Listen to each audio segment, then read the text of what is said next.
apabila kita membicarakan tentang fidyah, begitu juga dengan qada, maka di sana ada beberapa golongan yang hanya dikenakan fidyah saja tanpa qada, dan ada juga beberapa golongan yang dikenakan fidyah serta dengan qada. Dengan beberapa penjelasan, iaitu yang pertama, orang-orang yang tidak berpuasa kerana sakit, yang tidak ada harapan sembuh, orang-orang yang tidak berpuasa kerana tua, umur yang sudah lanjut, tidak mampu berpuasa, maka yang ini tidak ada qada padanya, melainkan hanya fidyah sahaja. Ini termasuk dalam apa yang disebut dalam Al-Quran, wa 'alal ladzina yutiqunahu fidyatun ta'amu miskin. Dan orang-orang yang tidak terdaya berpuasa seperti orang tua dan sebagainya, maka wajiblah dia membayar fidyah, iaitu memberi makan kepada orang miskin. Terdapat beberapa golongan pula yang dikenakan qada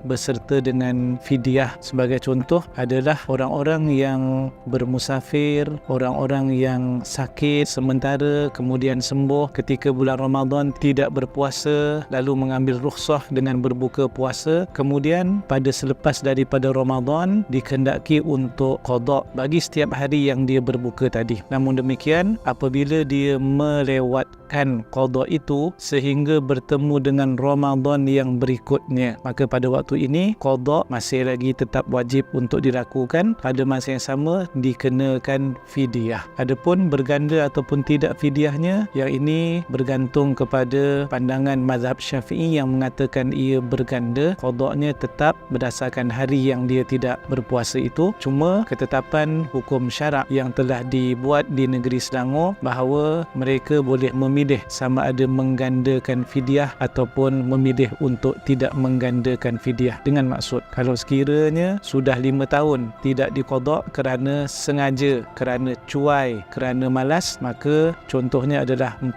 tahun 4 kali Ramadan, maka 1 hari qada campur dengan 3 fidyah. Itu maksud ganda. Dia boleh pilih untuk bayar fidyah gandaan, 3 fidyah campur 1 qada, ataupun tanpa gandaan, iaitulah 1 qada dan 1 fidyah. Seterusnya, bagi kaum ibu, kakak-kakak dan juga para ibu yang mengandung anak, begitu juga dengan menyusukan anak, sekiranya ketika berpuasa itu menyebabkan dia bimbang dan takut akan keselamatan anaknya, takut gugur ataupun takut anaknya tidak menyusu dengan cukup, maka pada waktu ini bersama dengan qada bagi setiap hari yang dia tidak berpuasa itu diwajibkan juga fidyah padanya. Adapun sekiranya seseorang ibu yang mengandung ataupun yang menyusukan anak hanya bimbang terhadap dirinya sendiri sahaja, maka pada waktu ini tidak dikenakan fidyah, hanya dikenakan qada sahaja. Selain daripada itu, bagi mereka yang meninggalkan puasa kerana sesuatu keuzuran, maka pada waktu ini pertimbangannya adalah keuzuran itu keuzuran sementara ataupun keuzuran yang berterusan. Yang penting, kalau keuzuran sementara disebabkan sakit, kita kembali kepada hukum asal, wajib qada pada tahun yang sama, iaitu pada tahun semasa selepas daripada bulan Ramadan, bulan Syawal kena laksanakan qada sehinggalah bulan Sya'ban tahun yang berikutnya, asalkan tidak masuk bulan Ramadan yang kedua. Itu berkaitan dengan golongan yang kena qada, sama ada qada sahaja ataupun ditambah dengan kewajipan fidyah. Wallahu a'lam.